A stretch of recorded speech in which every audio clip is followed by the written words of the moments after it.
I'm Mark Willoughby, sitting in for our regular host, Robbie Rhodes, who should be joining us here momentarily, but also have Harris Bill with me tonight. We could not wait to get Jeremy White on, the head volleyball coach for your Southeastern Lions, the two-time champions of the Southland Conference. Jeremy, thanks for being here. Awesome weekend, awesome season. Just talk about your thoughts about your team. Thanks for having me, first of all. Man, we've got a great group. I'm really just pumped about this opportunity to get back to the NCAA tournament. We've been talking about it all year, about what we wanted to repeat, get another opportunity to go at, maybe win one in the first round and see what we can do from there. And I think we've done a pretty good job of putting ourselves in a position for that. And it's a great group, and hopefully we get to roll it back again next year because we've got a lot of kids that can return. Let's talk about you're in year number 5 here at Southeastern, and I know you're a Texas native of Vidor, Texas. So you were previously assistant coach at McNeese, and you got an extensive background at the club level. What led you to this program, Southeastern? I know this is a program that had a lot of success back in the early mid-'90s, but 17 straight losing seasons. I know you saw an opportunity there, and you came aboard 5 years ago. Just talk about that progression. Well, a lot of it was you can thank my wife on that one. She wanted to get back to Louisiana, and we were I was coaching at Northwestern Oklahoma, D2 school up there, and kind of a similar situation, a program that didn't have a lot of success in the past. And, I'm always, I guess, a glutton for punishment and taking the jobs that people say you can't win at. And I like to prove people wrong. And we've kind of done the same thing. And Hammond was, an awesome place. It was actually kind of funny because when Bishak took me in for my interview, he kind of came up 55 and down University. And I was like, oh my God, I just left a place that, there's nothing to do in and everything. And then all of a sudden we get to hang out in downtown and see what it's like and stuff. And Hammond was pretty awesome. And I just really wanted the opportunity to get closer to home and be in a D1 level program and see what we could do at that level. And South has been a great place. It's been great to me. The admin, new president's awesome. Like, we're in a great situation just to be successful, because on top of that, I like the idea that, I had a lot of, success in the club level, like you said, and coached high school. I knew a lot of the coaches here and knew that we could put ourselves in a position to recruit a lot of Louisiana talent that was kind of going under recruited in the volleyball world. You made an instant impact right away. I think you guys improved 10 or 12 games your first year right away. You get to the conference tournament. The next year you had the COVID year and got off to a great start. Of course, the season gets cut short, but a little bit of a setback in 22, I guess. But all of a sudden you come back last year, you don't win the regular season, but you win the conference tournament, make your first NCAA tournament to set up this season. And just talk about building this roster to the monster you have right now. I mean, it's always a growth. You come in, and I've been a big believer that when you take over a program, the kids that are there are yours, and it's your job to try to improve them as best as possible. And I thought we did that in our first year. And then year 2 was a great year. Look at the time, I think it was like the best record that had been had since like the early 2000s. And so that was a nice piece. And then in 21, we were pretty injured. We were actually a pretty good team. And I know the hurricane kind of threw us off a little bit, but we had injury after injury. It was almost like a different injury every week. I think we played 5 matches in conference with 9 kids healthy. And then, that recruiting, you come in, you go recruit well, you bring in the right kind of kids and change the culture and bring the right kind of attitude and grittiness that we were after. And that kind of really helped create that 2022 squad. It was awesome to see those kids that were the freshmen that were that first freshman class, and how great of a group they were as far as attitude and changing, the idea of what Southeastern volleyball could be. And to see them get to, have that culminate in the championship was pretty awesome. And then, of course, that winning culture breeds more winning, and we put ourselves in a position with a lot of great athletes this year to do an even bigger thing and win both the regular season and the conference tournament. Harris. Coach, last year, Southland Conference tournament hosted in Hammond. That atmosphere was electric. I know that this year was at Corpus Christi, so didn't have that home crowd feel. But talk about last year's championship and how much and how important it was to host a championship like that, and going forward, maybe other opportunities of hosting more Southland Conference tournaments, because it played a huge, in my opinion, role in your home field advantage. And then, watching on ESPN Plus this past weekend, obviously the crowds weren't as big, but still a great supporting group of Southeastern fans there in Corpus to cheer y'all on. But talk about the home field advantage in hosting the conference tournament last year. I think it was possibly the most important thing in us winning the tournament, just in the fact that, yeah, we put ourselves in a good position being the 2 seed to get those double buys that allowed us to be a lot healthier going into that final game. But I think having, I forget what we had. I think somebody counted it up around near 1,800 or whatever for the conference championship game. And I think that number was just huge. It was a big piece of, you know, a lot of the UC sports, men's and women's basketball do a great job of supporting us. Beach was there. Then I know every other sport was there, but I know like our typical crowd, our typical groups that we get to see each other all the time in the weight room and everything else. Having that was a huge piece. I think, watching women's basketball during the first and third sets for each against ACU that year, just given hell to the opposing team was huge. And I think that kind of calmed us down as well. We started off kind of tight in that first set and then getting in a situation where we could get back and have some success and then the crowd get in it and be that's a huge piece.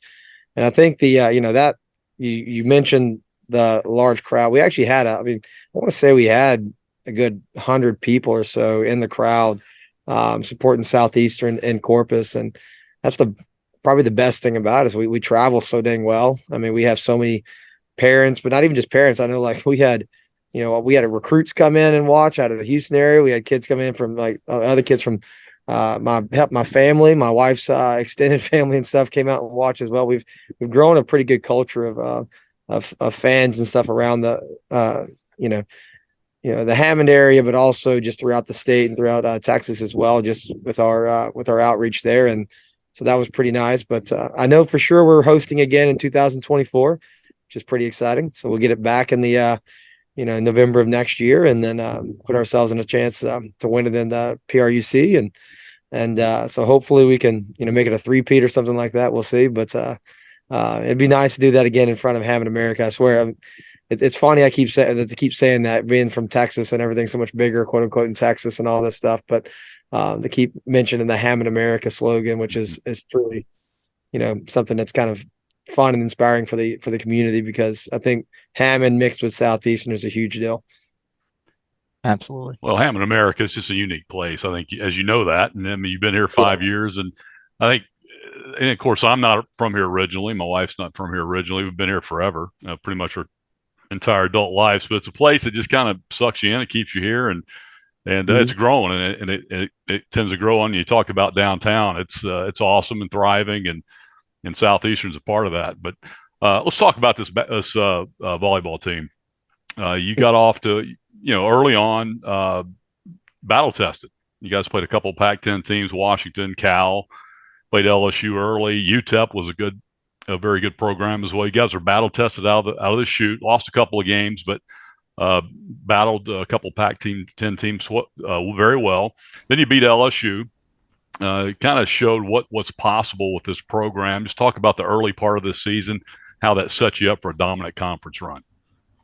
I think it was huge. I think that first weekend playing Washington and UTEP was big for us, because in the past, I think we've come in trying to play teams that are a little more on our level, and they don't really expose us as much as we needed to. And that was a big piece. We started moving in. We ran a 6-2 that first weekend, and started really moving towards a 5-1 by the middle of week 2, and that was kind of predicated by the fact that we got to see ourselves not be as successful as we had liked from a setting standpoint in that first weekend and being challenged. So that was a huge piece. And then we get into that third weekend. We win that 5-setter against Texas State, which really kind of showed the resiliency of our team, because we lost Gracie in the middle of that fourth set to a concussion, which put us with our backup setter finishing that game. And then we ran the rest of the weekend with our 2 backups back in a 6-2, and then heck, beat LSU with the backups in as well. So I think that one really kind of put us in a position where our athletes really thought that, man, we can really do some special stuff with this. And then we had the little setback with Northwestern, which might have been a little bit of coming off of a high. I don't really know. But and then from there we just kind of rolled. I think our kids just built that confidence in their ability to go compete at a high level in that early part of the season, and it led to what's been a 22 match win streak. And you said you roll. It was like a steamroller. I think you lost 9 sets in the entire conference season. Is that right? I think it was 9 total. like I mean, that. a bunch Seven, of, 8, 9, something or like well, something like that. Wasn't many. I think 24 sets all year. But the one thing when I watch your team play, and we get a chance to watch you a lot, and I hate to use this term, but I use it. I think you'll understand how I use this. Is you guys have the makeup of assassins when you're on the court. You guys are. It is fun to watch. I mean, they're not scared. They go in there and it's like they're trying to destroy their opponent. And that. did that on Sunday, and very very impressive. And I say that I don't want to be politically correct, but it's a great to me. That's just what I think about when I watch your team play, and just a tremendous group of girls to watch play volleyball. Yeah, it's an aggressive group. It's a group with a lot of swagger as well. I think that's a big piece. We got a ton of kids who've won. I mean, we've got Ansley Tullis is now going to have pretty much 10 rings between high Wow. school, college, and club. The kids, 10 or no, sorry, I'm sorry, 12 rings. My bad. A She's lot of rings, crushing. Harris. A lot of rings. A lot of rings. We got a bunch of them on the team. It's just, I think we got a lot of kids that are battle tested. They've been in that situation. We've been in big games. It's a great group of kids that really kind of pull for each other all the time. And, adding a kid like Rachel Hartman, who's another local kid who's had a lot of winning success and came in and played the way she did to the kids you already had with Kaylin and Cicely. And then even adding Jackie, who was a big piece that we were missing, was that additional middle attacker that can really go score it. That's huge. I mean, that puts us in a position to have pieces at every single position that can score it. And then you do that, you're confident. Like if this kid's not going off, then the other kid's going to go off. And it happened many a time throughout the year. And you're right, man. I will say in the conference championship game, we abused that block. It was, I want to say at least half of our kills came from just tooling the block, just ripping off of it hard. And we're just fearless in that regard. We're not afraid to attack that block. And we train it that way. We want our kids to be able to understand how to tool and put people in tough positions, play defense. And it's not very easy when you don't hit it right at them. How much of that was a little bit of extra motivation? The all conference team comes out. I think you guys had two on it. I mean, you dominate the league all year. You've got two members on the all conference team. Your opponent, no offense to them, on Sunday had three. How much of that do you think inspired this team to play, especially Kaylin Newsom? I mean, she was outstanding. Your entire team, but Kaylin Newsom in particular just absolutely was incredible. Yeah, I mean, we definitely felt a good bit slighted in that regard. I think anytime you've got a kid who's put in 2 seasons back to back the way Kay has, and still get the raw end of the deal when it comes to the voting, there's definitely a little chip on your shoulder with that. We also felt like we had two other kids that missed out. Sis got second team. We had Kay and Rachel get first team, and Rachel get newcomer. But Gracie Duplichan was a 3-time setter of the week and second in the league in assists. And it's kind of hard to lead the league in assists when we're also we can't lead the league in kills, and we're also leading the league in aces and blocks, or second in blocks. So it makes it really difficult when the ball doesn't actually make it across the net to you to score it. And so I thought she was in a position, minimally a second teamer. I don't know how she didn't pull setter of the year, but I mean, that's my personal opinion on that. And then Jackie Arrington, who's the only kid in the league to be top 4 in both hitting percentage and blocks, and average 2 kills a set, and doesn't even make a team either. So yeah, across the board, our kids were pretty slighted. They felt pretty, it became a chippy game. And then I don't think they did themselves any favor when the announcer, bless his heart or whatever, he forgot to announce Kaylin. Right. And so he got pretty ticked off about that as well. So that just fueled the fire even more. And it's hard statistically to lead, all the categories when you only lose 9 sets all year in conference play. You're playing less volleyball than a lot of these girls are playing throughout the conference, and to have girls on your team that are still leading in some categories and you're playing far less volleyball is pretty impressive.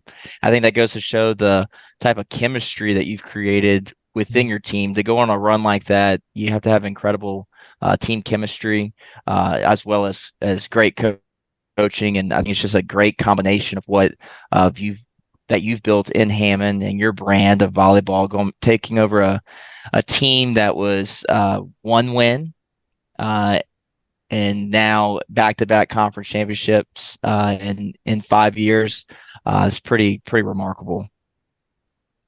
I mean, it's been a fun experience. It's been fun to get the these athletes. And I think one of the things we made at a point, I talked about recruiting Louisiana kids, and I've always made it. I thought it's been kind of a joke that the culture of Louisiana is food, faith, and family. And we've kind of built a culture around that. And then we knew that Louisiana's a gritty state. You gotta, it's even when you go to the private schools, it's not like you're walking into some immaculate gym. The kind of places I was used to playing in when I was in Texas, these Taj Mahal, the football stadiums and everything else. You're playing in these, like Turling's Catholic, 8 straight state championships in this rinky dinky gym. We've got 3 kids out of there that won 4 apiece, and not on the team now, but we've had them before, and some of them before. And, and they come in and they're not worried about what they don't have. They're only worried about what they do have now and how they can go out and grind it out and win and, play good volleyball, win matches and create a great culture. And so it's been really a lot, I guess, in a lot of ways, a lot easier because the kids make it so easy on me when they already have that kind of built-in culture in them. You guys So, have go ahead, Mark. Go ahead, Mark. So selections come out when Coach Jeremy. Mm-hmm. They come out Sunday. The selection show Sunday at 5 p.m. Eastern or Central. Sorry. So there's still some conference championships to finish up around the country this week. Do you have any projections of where you might land? There was a lot of talk of it being something between Texas, Tennessee, and Arkansas, but currently, I think and that could change, but it looks like after Wisconsin took the loss to Purdue the other night, that Texas moved back into a position. I don't really see us being in the bottom 8 based on where our RPI sits right now. So I think we're probably looking at minimum being in that next 8, hopefully even higher than that. But just depends on how the committee decides to see us in our resume. But Arkansas seems like the right fit right now between geographic and then just about where they're sitting in the polls, which I think would be a phenomenal fit for us to play against. I think that's a team we match up a lot better against than, say, a Texas or like Minnesota was last year, that are just these enormous, highly physical athletes. And Arkansas is a great team in their own right, but talking about, difference between, Taylor Levere at 6'5" and Carter Booth at 6'7" and Shaftmaster at 6'3", setting it for Minnesota last year. And now you're looking at, Gillen at 5'7" and Head at 5'11", and kids like that are playing for the Arkansas roster. So we're hoping for that right now, but we'll see. We'll take whatever we get. We're just excited to get out there and play in the tournament. How much do you think last year going to Minnesota, playing in that regional last year, how much that helped you this year? Obviously it does. I mean, it's experience, but you guys you got swept in that series, but you were competitive, very competitive against them, I thought. Yeah, we played really well. I mean, we were leading through a good portion of that first set, and I think I think that they were not expecting to get that. I think they were thinking it was going to be a lot more like, what typically happens when you're playing a 16 in that side of your region, and we just didn't play that way. We came out, we played fearless and a lot of capacity. I think had we been a little less injured. I mean, Sis was still dealing with her shin that she's been, she fought through at the end of the season. And Ari was fighting through, she actually played, I think, with a torn meniscus again during that match. But it's like, I mean, we don't know for sure, but it seemed like it was probably that way. And I think that experience that be able to play in that atmosphere, I mean, we're talking Big Ten volleyball, 55, 6,000 people sitting in the stands cheering like crazy. I know, some of these other places get, big crowds, but there's a big difference between Big Ten volleyball and a lot of the other rest of the country. And we saw Nebraska put 93,000 butts in the seats or whatever for a match this year, which is pretty impressive. I think the football team got less in attendance than them. Yeah, but they did. But so I think that's a huge factor, and with a lot of those kids returning. And then it was kind of like the conference championship game last year. I thought we came out super tight against HCU and had a rough first set, and then figured it out after. And then all of a sudden this year, it's like we never looked back from the first point. I mean, we went after it hard from the very beginning, and there was never any tightness whatsoever. So I think last year's experience should have a big impact on this year's experience. Harris, anything? So, Coach, over the summer, I know you do summer camps. Is that correct? Yes. So do you typically do one or two? Tell us about your camps and what you provide to the youth volleyball, area and getting that one-on-one training with your players and you at the facilities at Southeastern. Yeah, so usually sometime right before June 15th, we'll do like a quote unquote June 15th camp, trying to get a lot of those recruits and stuff. And I think we had 137 kids roll through the Pennington this year for that particular camp. And then we kind of shut it down for camps for the most part, outside of like some satellite camps that may roll out to do some different things at different schools and throughout that time. And then about usually this year, I think we're going to be the third to last. I think the last week of July is like there's like 2 or 3 days in the week or something like that. But I know I want to say it's the 15th or the 20th of July is what we've got set up right now. For what we typically do is like a middle school session for passing and setting and or passing and defense, and then setting and hitting, and we'll do a high school session for the same thing and do another one. We usually do 2 days worth of that, and then one day for an elite camp on that Wednesday. And then we have a 3-day team camp, and then a what we call just a team competition camp. So typically our 3-day team campers will stay on campus, train with us throughout those first 2 days. And the third day, they'll join a lot of the schools that just want to come in and play matches in the Pennington. And we usually do that on that Saturday. So that's typically how we roll with it during that time of year. And thought about maybe the addition of some more camps, just because we've been running into like last year, we had to turn kids away like crazy because we were limited on space. And I'm hoping we can get away from having to do that by maybe creating some more dates. But That's a good problem to have. yeah, it is. But we can't really do it this year because we're working we're going to Puerto Rico for our tour, Awesome. our foreign tour Right. in June. And then we're coming back, and we're going to have to do heavy recruiting that first part of July. So Awesome.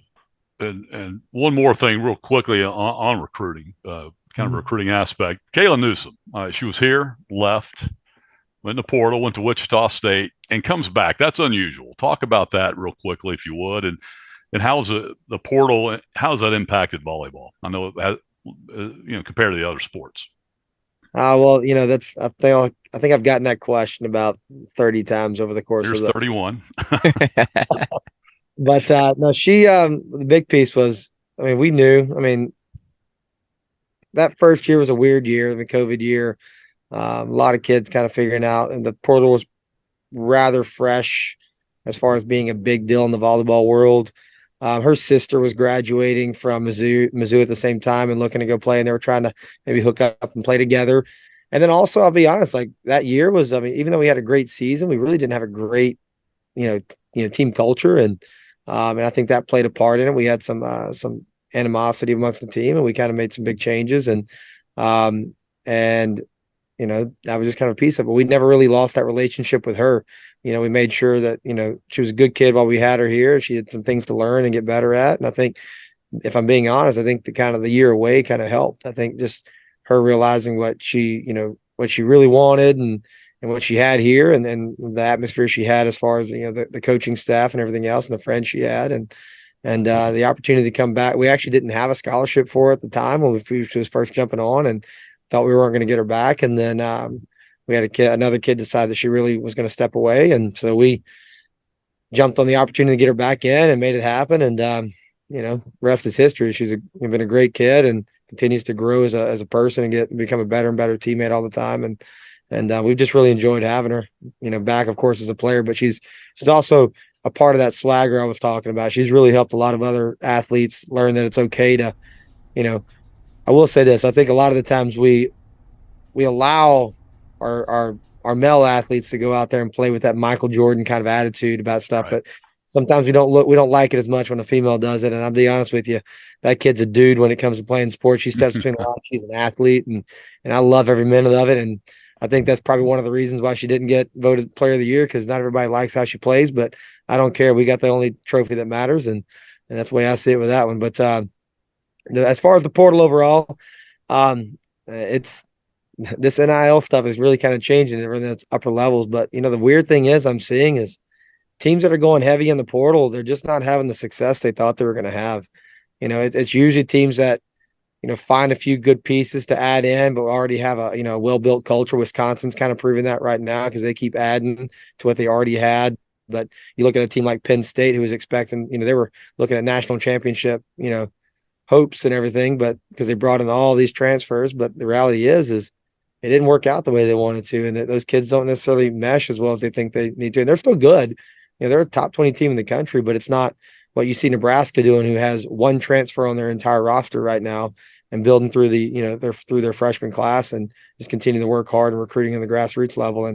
And we've always believed that, using it as a tool to add when you need, and not using as the only way to build our roster or the main way we build our roster. And, like I said, we had 2 transfers come in this year, have been big impacts, but, they came into a culture that was already built, and it wasn't a situation where they were coming in to make the culture. So that's how I see it. Well, it definitely speaks to the culture you've built to, especially with Kalen to leave and come back. It says a lot about you and your staff and your assistants, Colin Wilson, Allison Byler, Megan Tilsher. Just want to mention those real quick. And I know they mean a lot to you as well. Yeah, they've been a great group, and they've actually it's been super helpful to have the number I have now and the group that I have now, because we lost a really great one to UIW this year with Gabby leaving us. Right. And she had a great year as well. But I'll tell you what, these 3 that I got right now have really come in and stepped into her and filled her shoes tremendously well. And obviously it shows with the success we're having. Harris, anything else? Coach, just thank you for giving us your time late at night and coming on board after a back-to-back Southland Conference championship victory. We'll be rooting for you as we wait for the selection committee, and Yeah, I think we're getting. I think ESPN reached out to our SID today I think they're going to give us a little TV. That'll be awesome. That'd be awesome. Yeah, that'd be great. You deserve it, no doubt. You definitely deserve it. That's for sure. Thank you. I appreciate it.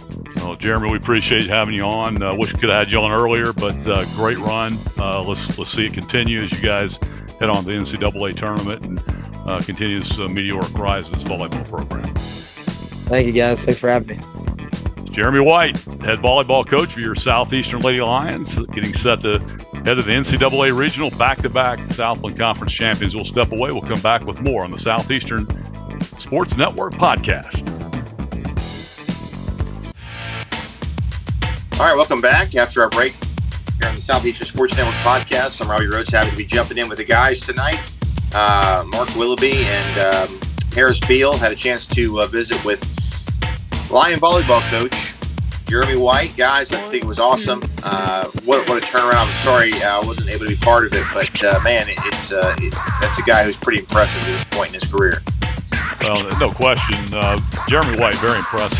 Meteoric rise in the Division I volleyball ranks in his 5th year here at Southeastern. He's got a bright future in this business, no question about it. Hopefully it stays here at Southeastern for as long as he wants to be here, but he gets it. Love his swagger. I love his demeanor. It shows up in his team, the type of girls he recruits. And, I mentioned, in our interview that, for lack of a better way to put it, they played like assassins on Sunday.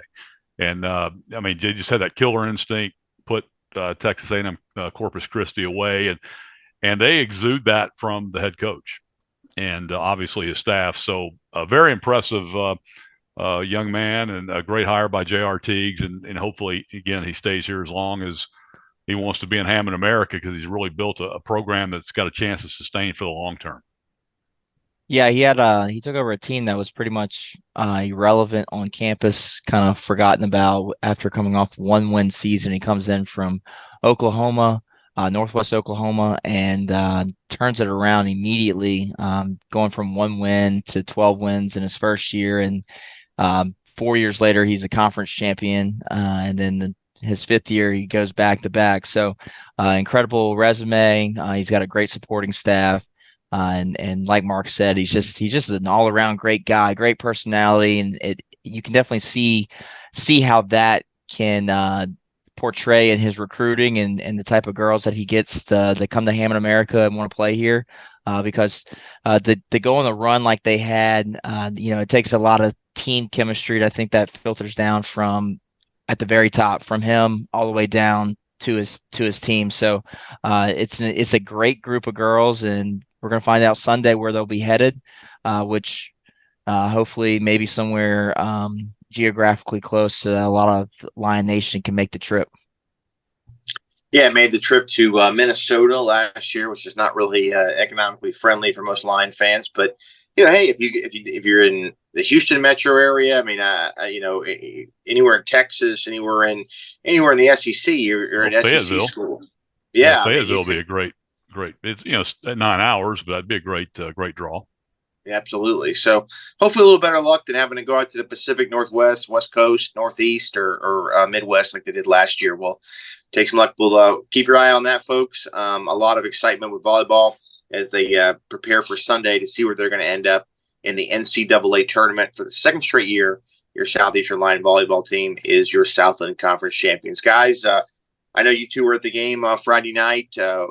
Maybe one of the more highlighted moments in Lion history with just how the athletic department handled one of the bigger crowds they've had to handle in terms of an event.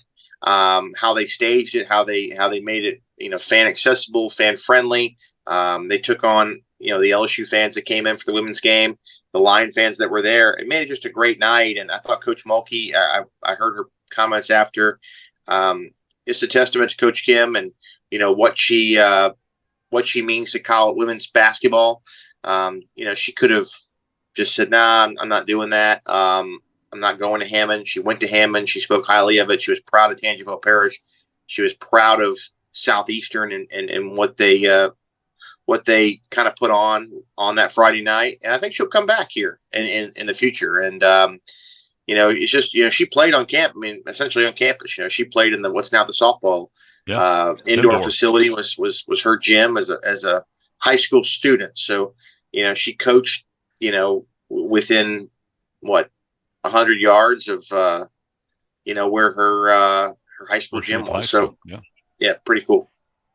Yeah, I will say Friday night was absolutely incredible. Going in, you have your doubts. The big stage, it's a lot to take on, but I thought J.R. Teagues and his staff did an incredible job. I thought the atmosphere was electric.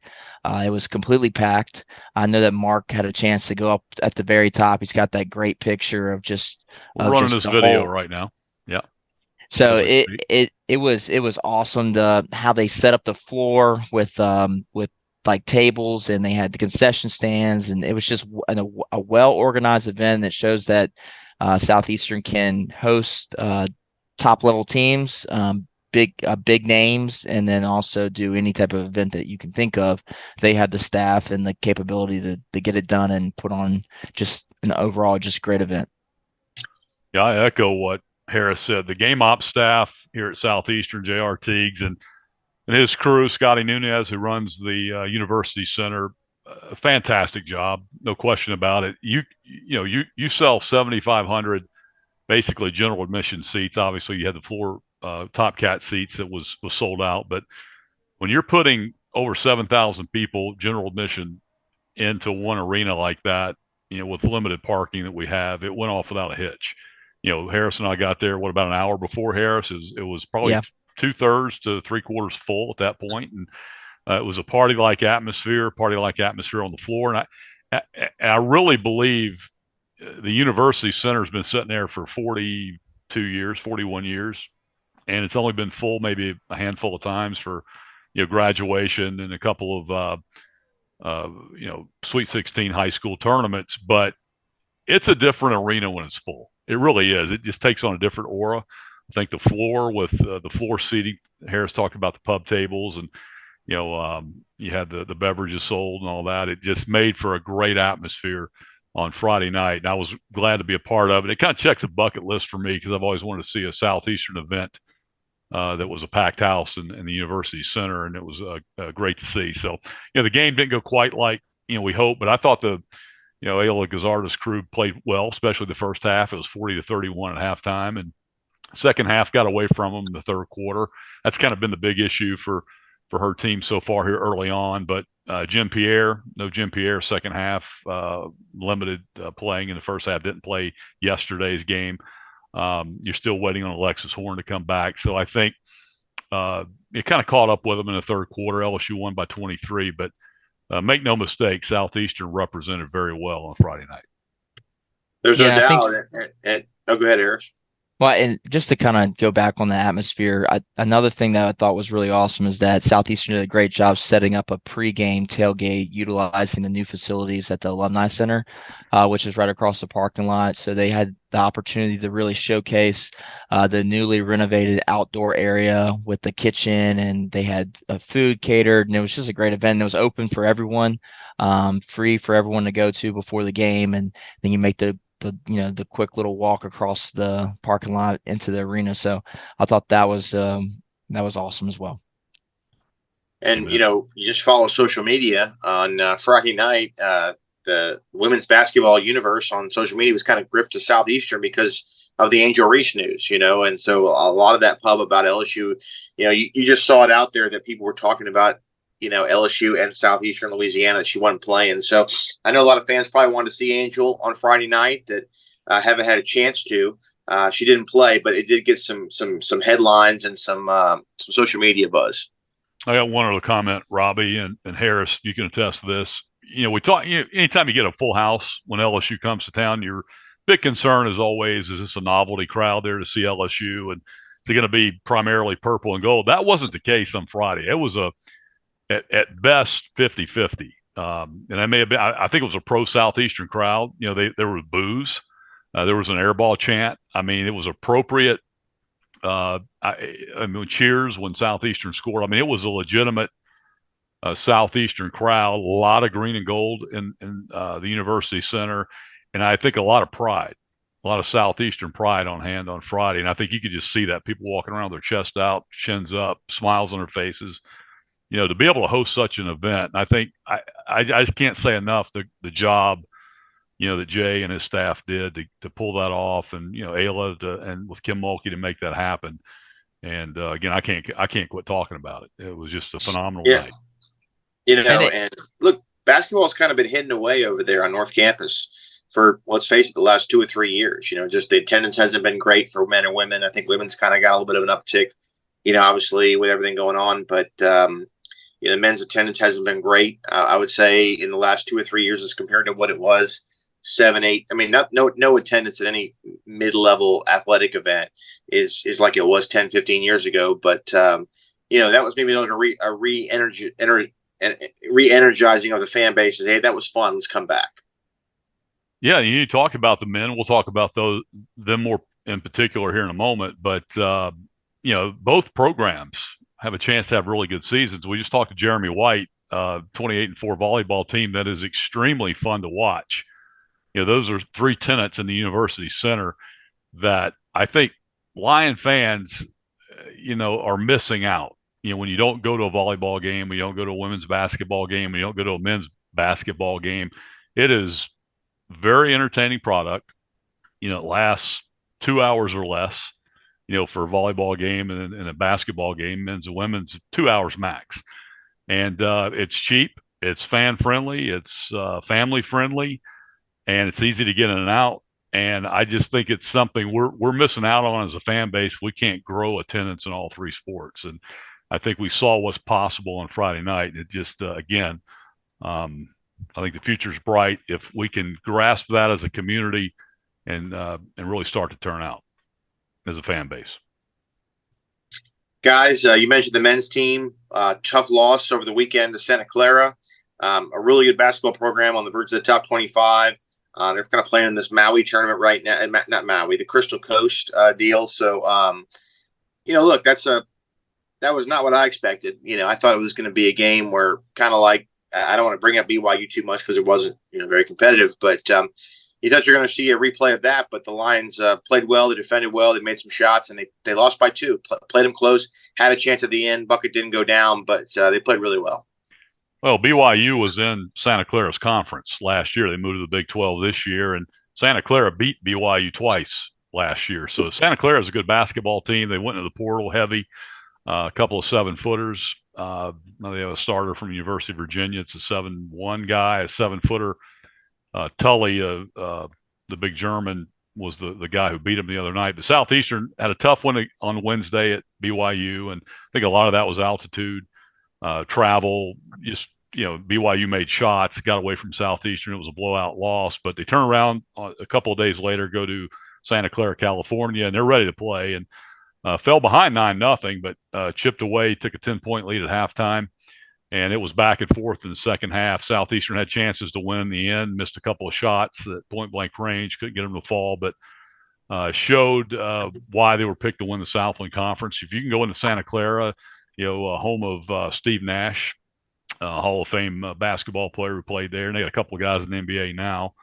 When you can go into Santa Clara and lead most of that game, lead at halftime, have a 10-point lead and have a chance to win in the end, it speaks volumes of your basketball team. So I think they were able to rebound from the BYU loss. And you take that into consideration with the way they played Auburn. That was a 15-point loss to an Auburn team I think we're going to see in the NCAA tournament at the end of the year. This is a good start, even though they're 1-3. This weekend's going to tell a lot against Western Michigan and either Mercer or Tennessee State. Yeah, I'm checking ESPN. It looks like it's gonna be Western Michigan. They're 0-4 right now, struggling in their own right. But Southeastern has a great chance to go up against a MAC opponent. Yeah, MAC opponent. Group of 5. If you want to call them that, opponent. So a much larger school, but a good chance for Southeastern to get a lot of national recognition on a team that's that plays in a better conference in the Southland.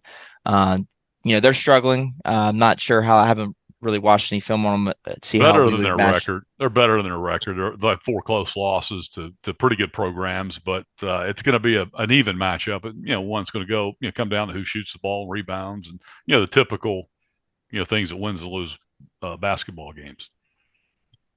Mark, are they flying to Michigan, or are they staying on the West Coast for that? Well, this is going to be in Florida, Niceville, Florida. That's right. Yeah. Where this game's going to be. So it'll be back here, and it'll be just a couple hours away. So if you want to hop gas up the car and drive over, about a 3.5-hour drive over to Niceville, and but anyway, moving. It's a chance to see the Lions close, because of non-conference schedule. You're always traveling. You're playing money games. Where are they playing that game at?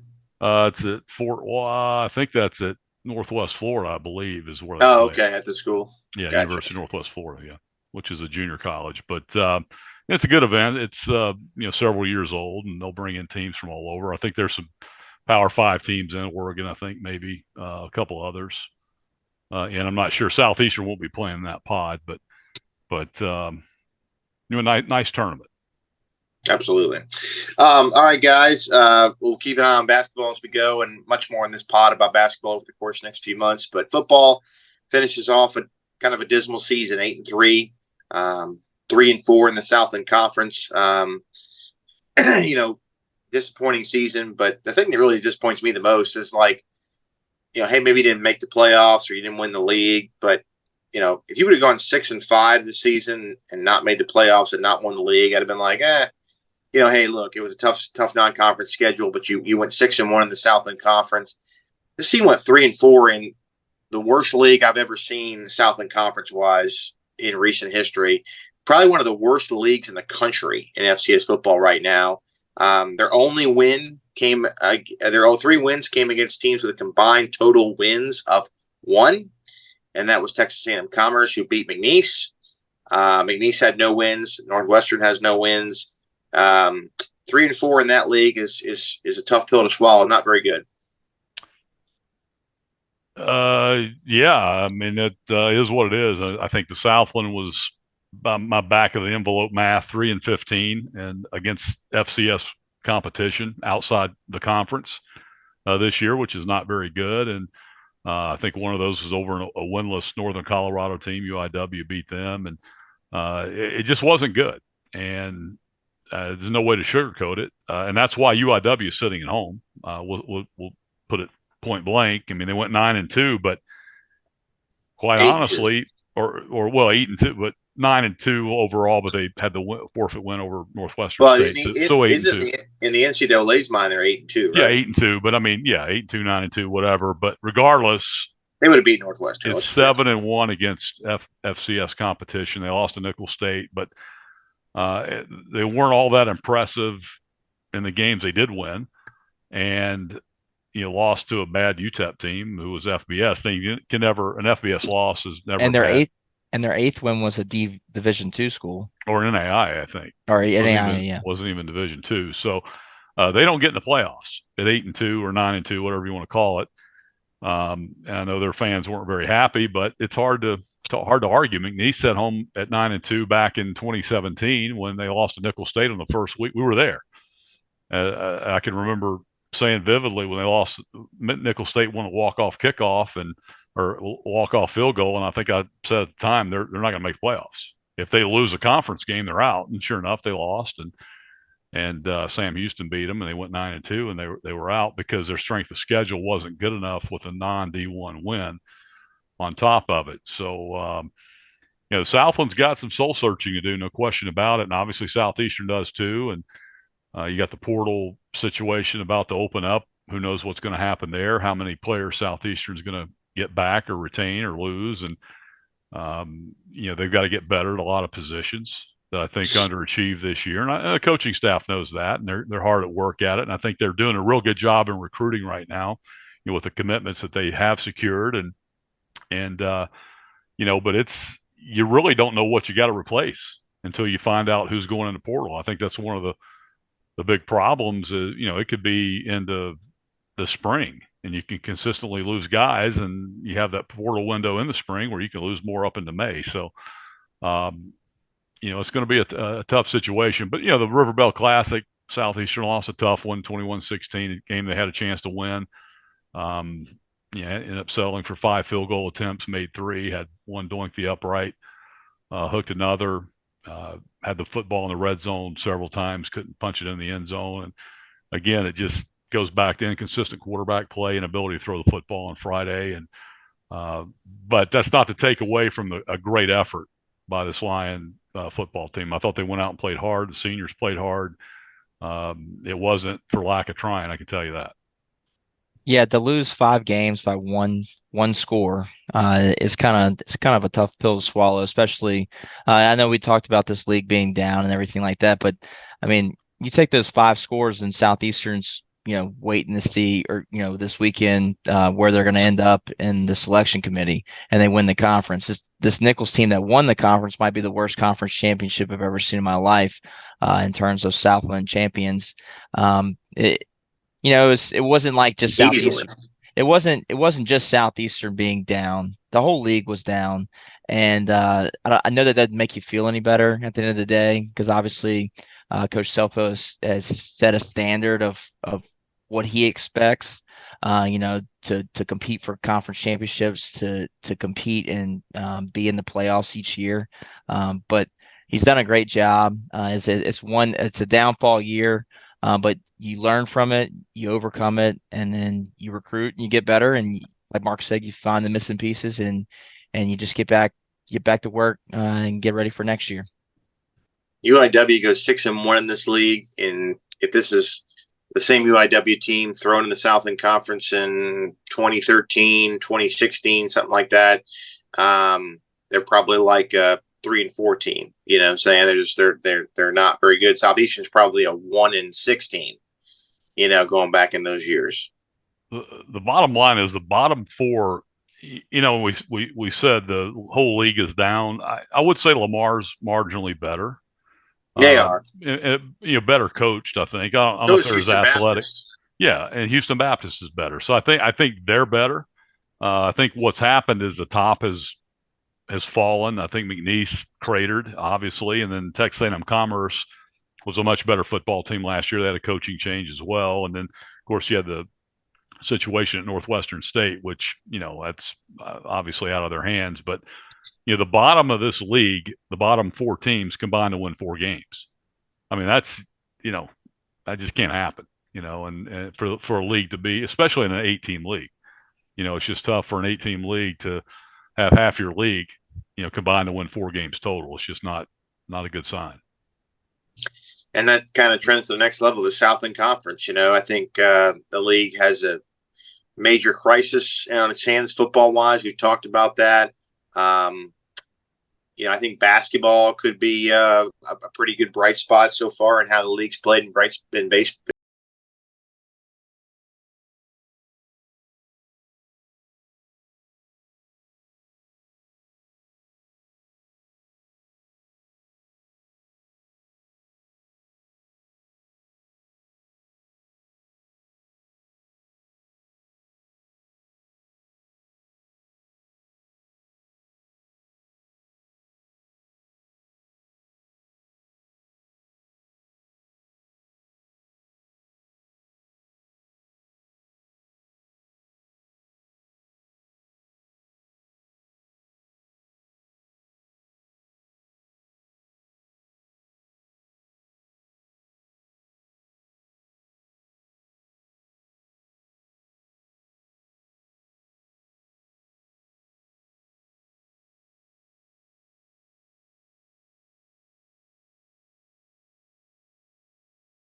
Statement as a university about what our plan is and our search committee, and you haven't seen anything from them. And like I said, I'm hearing legitimate things out of there, and other people are too, that they may not play football in 2024. Do they play football again? I mean, if once you pause it once, I mean, you remember that, Mark, in the 80s with Southeastern, you take a year off, and sometimes it's hard to bounce back and ever play again. Well, yeah, it's a little bit different. Southeastern dropped it. That was a presidential decision to drop it due to finances with a state budget. Basketball had to pause a couple of years later. That was an NCAA deal where basketball is on probation, and to avoid a longer death penalty type deal, they voluntarily dropped basketball for 1 year and brought it back. But this is an entirely different issue altogether, and none of us know what's going to happen. And we've heard rumors. They may or may not play next fall. We don't know. I've heard the same things you've heard, but regardless, it's still going to be hanging out there. Still an issue. How competitive are they going to be able to be in this league? And then you got a membership that's spread out from San Antonio to Hammond. If they can't play, now all of a sudden that's a hole in the schedule. How many years is that going to be? Is it 1 year a pause? Is it 2 or 3 years? Do they just drop it all together? I don't know. I can't imagine that's going to be the case. It's a proud program, but again, there are questions about this league moving forward. Future membership, where does it come from? Are there any? We're on the far eastern edge of the Southland Conference, and I would be honest with you, I think geographically and historically, better fits for us. You go back to our old GSC days and the 70s when we were in there with Delta State and West Alabama, North Alabama. That was a natural geographic conference for us. Everything for us is west now in the Southland. If you take Northwestern State out of that, what is there? I mean, geographically local, you got Nichols. We're over here kind of hanging out on the eastern side. So, but where does expansion come from? That's the question. If you want to grow this league, right now it's got to be a D2 out of Texas. Is that something that's beneficial to Southeastern or Oklahoma? Is that beneficial to us from a travel standpoint? Because let's face it, when you got to drive across I-10, just to get it through Baton Rouge, across the Atchafalaya Basin without an accident, you get into Texas, you got to get through Houston. I mean, it's a challenge to drive west in this league, and so any more additions to that side it's just really tough. Commerce, I think, is a better addition than UIW because Commerce is easy for travel. Easier. It's an easier drive to Commerce than it is to San Antonio. Yeah, easily. Yeah. Do you want to go east? Do you want to look at the ASUN, which is kind of like they're playing in this United Football League with the WAC? What are those WAC schools? I think those WAC schools. I think Abilene and SFA would love to come into the Southland right now from a geographical standpoint, but they look at the Southland and say, we don't want to be any part of that because it's kind of a bad league. If SFA comes back, it fits. If SFA and UCA were to come back and get back in the fold, it's a good league. And Abilene. And Abilene, it's a little bit out there for us, but yeah, we'll take it. I mean, they've been in the league before, but it's a tough get to for us. But but yeah, if you got the boys back together, minus Sam Houston, who's already chosen to move up, then it's a good league. It's a viable league, and I think it fits us. And we have a history there. But if you start adding, San Angelo, and you start going further west, Central Oklahoma, which is north of Oklahoma City, I mean you're talking that's a haul. Now, if you were to go ASUN, it's Austin P, North Alabama, UCA, UCA, who we know. West Georgia's moving up, which is 45 minutes to an hour past Jacksonville State toward Atlanta, just across the Georgia line from Alabama. That's an easy drive for us. West Florida's probably going to move up at some point. I don't know when, but I got to think they're going to follow suit. Maybe Valdosta does. Now, all of a sudden, you start to have some schools that have some local geographic fits for Southeastern. West Florida is Pensacola, correct? Yeah, Pensacola. And they're D2 right now, and they haven't said they're going to move up, but you got to think they're probably going to eventually because they fit. They have a D1 campus. It's a D1 area. They have money. It's a situation. I think they could support it, and they've had success in football and other sports. So I do think they could sustain Division I football. They just haven't had a league that's conducive at the Division I level for them to join. So I think if it fits for them, I think they'll do it. I can't imagine UCA and their fans being just excited about being in this United Athletic League.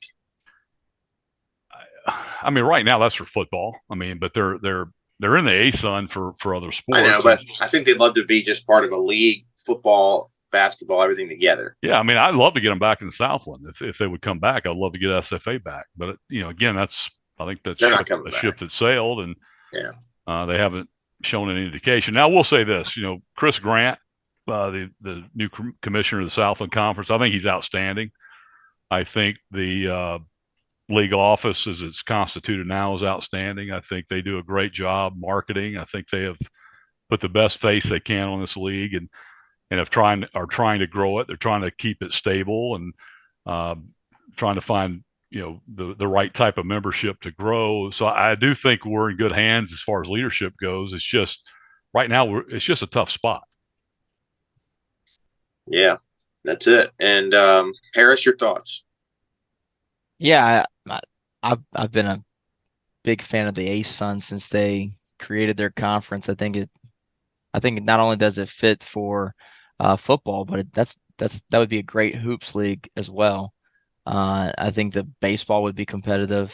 I think all around it would be a great fit. And if we're being biased, I think some of the road games and road trips would be a little bit more fun and interesting, especially if West Florida were to move up. It's just that it going to Pensacola or going to Commerce, Texas. Take your pick.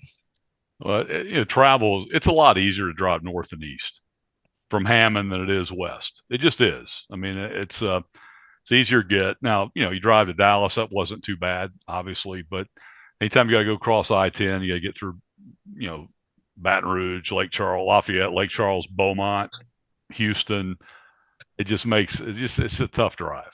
And, but we are where we are. And, right now, I don't think we're going anywhere anytime soon. So, a lot of this is just us talking. But, again, I think a lot of it's spurred by, Southland football just having a down year and being in a tough spot. Can't happen unless you throw it out there to the people who start thinking about it. I agree. No, you're right. Guys, great job. I want to thank our guests this week, head volleyball coach Jeremy White again. Sunday, they'll get the selection show, and you can see where they're going to be playing in the NCAA tournament. So, outstanding. Be following that. Also following men's hoops and women's hoops. Also getting ready for early signing day in early December for football and the portal, which will be the Wild West. I'm sure they will open up here pretty soon. I'm sure you can follow social media to figure out who's coming and who's staying here and who's going from Hammond when it comes to Southeastern football players. So, great job as always, guys. We'll see you next week. Hope everyone has a happy Thanksgiving. From us here at the Network Pod. We'll see you next week. For Harris, Mark, I'm Robbie. Good night, guys.